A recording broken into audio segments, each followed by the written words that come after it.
The southeastern corner of Iran holds one of the most extreme environments on the surface of this planet. Not extreme in the way of danger, but extreme in the way of impossible beauty. A massive geological scar cuts through the crust here. A fault line stretching hundreds of miles across, born from the collision of tectonic plates millions of years ago.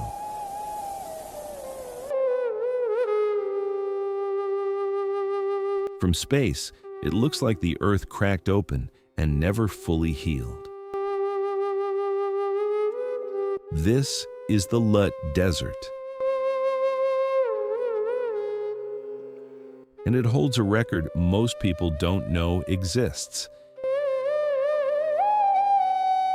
It is one of the hottest places ever recorded on the surface of our planet, not in the air, but on the ground itself. Satellite measurements have clocked surface temperatures here above 159 degrees Fahrenheit. That's not a typo. The sand itself becomes something closer to a frying pan. But here's what's strange. The Lut Desert is not lifeless, it moves. Sand ridges shift with every wind. Salt pans crack open during the day and seal themselves shut at night. The landscape is in a constant, slow conversation with the sky above it. And then there are the salt pools.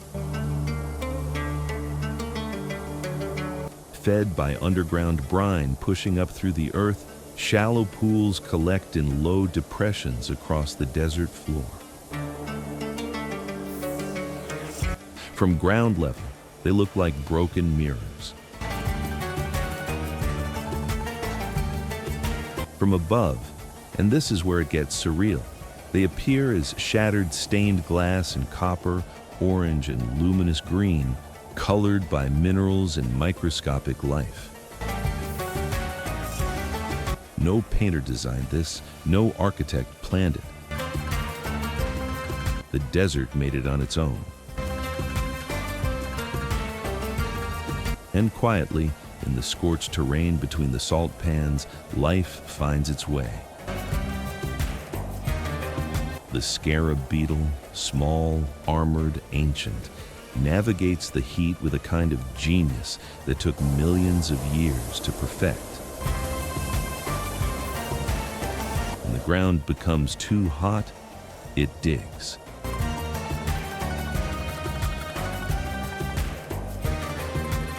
When it finds food, it shapes it into a perfect sphere and rolls it backward, storing it underground for the next generation.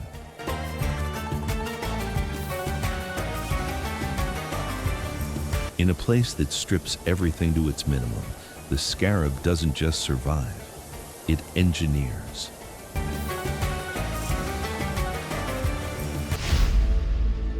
North of the desert, a trading city sits beneath the weight of centuries.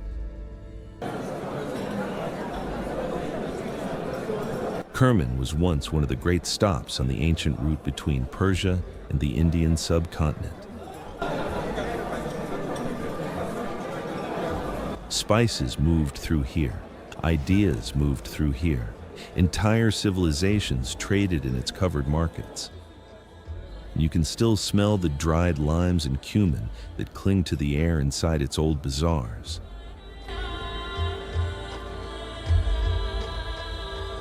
But on the edge of the desert nearby stands something that no photograph quite prepares you for: the Arg-e, the world's largest structure made entirely from Adobe, sun-dried clay. It looks like a city that rose from the desert floor, because that's exactly what it is. For nearly 2,000 years, this was a living, breathing settlement. Homes, towers, streets, a fortress, all built from the earth beneath it. An earthquake in 2003 brought much of it down. but sections were rebuilt, and what stands today is a monument not just to history, but to the human instinct to build something lasting from whatever the ground provides. And nearby, at the edge of that same arid landscape, one of Iran's most quietly remarkable engineering achievements appears. The Yazd garden. In the middle of a desert, a staircase of greenery climbs toward the horizon. Terrace after terrace of pools overflowing into each other, fed by a single mountain spring. Cypress trees line the edges. A symmetrical summer palace waits at the far end. The whole thing is a declaration. We will bring life to the place where life is not supposed to be. It is an oasis with architecture, a garden with an argument, and standing inside it, with the desert floor stretching in every direction around you, it feels like a kind of defiance that only the most creative civilizations ever attempt. Now imagine this. Your village is under attack. Enemy forces are days away, and there's nowhere to run. No forest, no mountains, no river to cross. So instead of running outward, you go down. Beneath the quiet village of Nooshabad, an entire underground city was carved into the earth centuries ago. Not a tunnel, not a cellar. A city, 3 stories deep, with corridors that twist and branch between small chambers, with ventilation shafts rising carefully to the surface so those hiding below could breathe without being detected. When invaders came, entire populations would vanish. Not flee, not hide in houses. They would descend into the earth and simply disappear. They could survive down there for days in the cool darkness, waiting for the threat above to pass. The tunnels were narrow by design. An invader who found the entrance would have to enter one at a time, and defenders knew exactly what waited inside. This is not a place that was discovered by archaeologists. Local people knew it existed. They just didn't talk about it to outsiders. That's Iran in one sentence. The things they don't talk about are often the most extraordinary things of all. Far to the northwest, something even more surreal appears. A village where the homes are not built on rock. They are built inside it. Kandovan is a place that looks, at first glance, like a field of enormous termite mounds. Conical stone formations, shaped over thousands of years by volcanic eruption and wind erosion, rise from the ground like frozen plumes.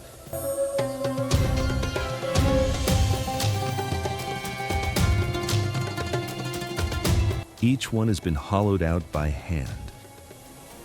Each one has a doorway, a window, a chimney, and people still live inside them.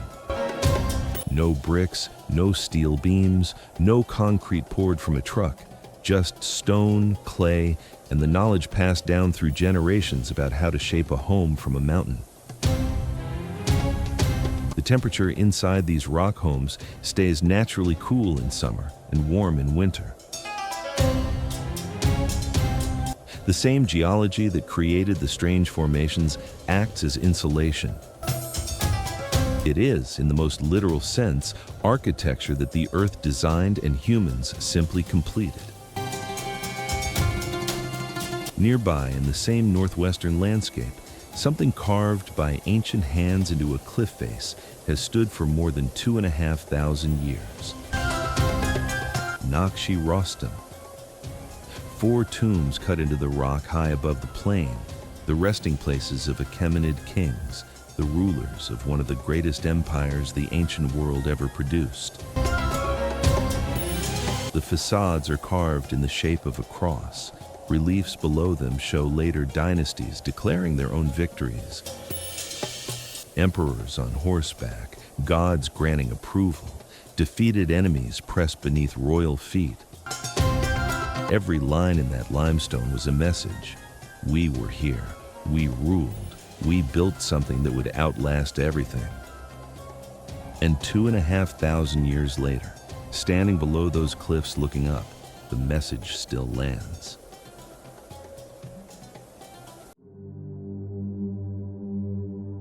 There is a mosque in Shiraz where, every morning, light stops behaving the way it normally does.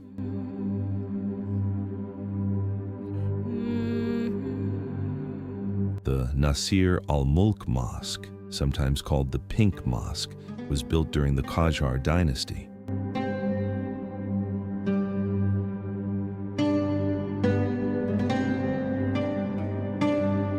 It was never the largest mosque in Iran, never the oldest, but it may be the most alive.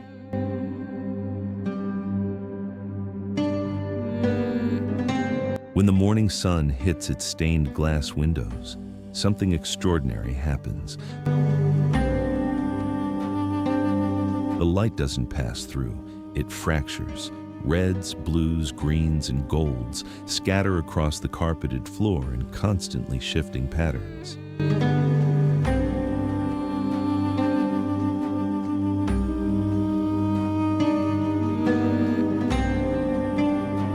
As the sun moves, the colors move with it, sliding slowly across columns carved with floral motifs, pooling in corners, dissolving at the edges.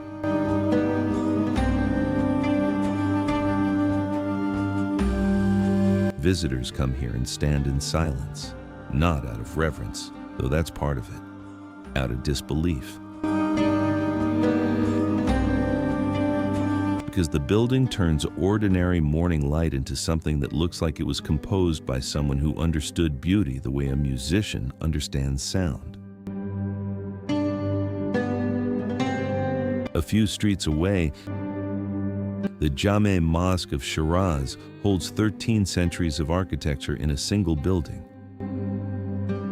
Seljuk foundations, Safavid additions, Qajar restorations. It is a physical record of every civilization that shaped the city. Their styles layered on top of each other like geological strata, each era adding its own interpretation of what a sacred space should look like. And in Tehran's Old Quarter, the Golestan Palace tells a different story. One of kings who wanted the world to know exactly how powerful they were. Mirror halls, marble chambers, gardens designed for intimidation as much as pleasure. Every surface in the palace seems to ask the same question. Have you ever seen anything this magnificent? The answer, honestly, is probably no. In the north of Iran, the Alborz Mountains create a wall between the desert interior and the Caspian Sea. The climate on the northern slopes is almost unrecognizable compared to the scorched south.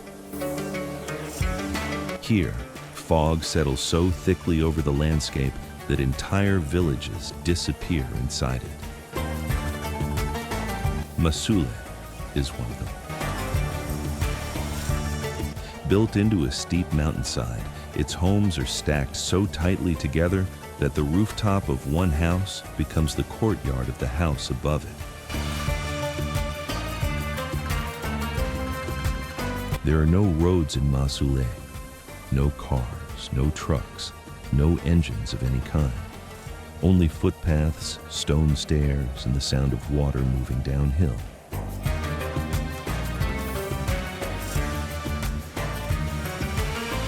The village appears, from a distance, to have grown from the slope itself, as if the mountain simply decided one day to become a town.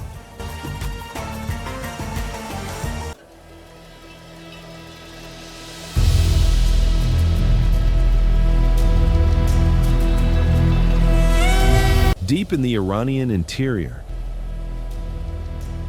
The city of Yazd bakes slowly in the desert heat. But Yazd is not like other desert cities. It is not a place that surrendered to its environment. It engineered its way around it.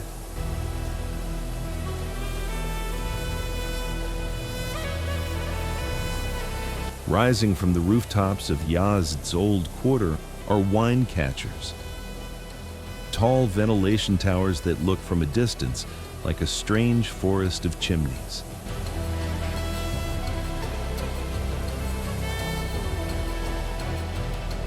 They are ancient air conditioning systems designed to catch the breeze at height, channel it downward through the building, and release cool air into the rooms below. No electricity, no moving parts, just geometry and physics, solved centuries before modern engineering existed.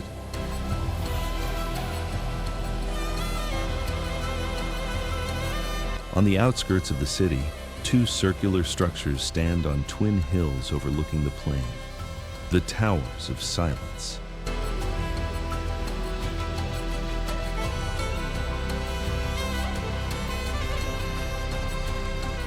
These were Zoroastrian sites for sky burial, places where the dead were returned to the elements, left on the circular platforms above for birds and wind to reclaim.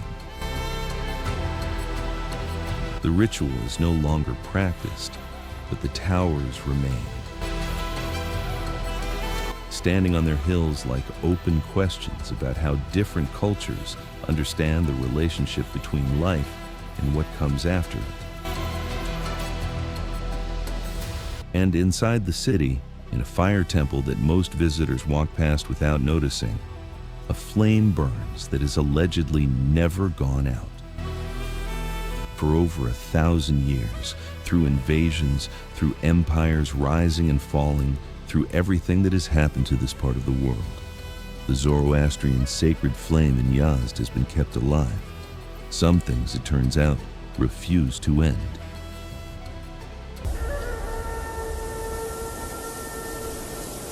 Iran's largest island, Keshem, stretches like a blade across the Persian Gulf and feels, in almost every way, like a world apart from the rest of the country.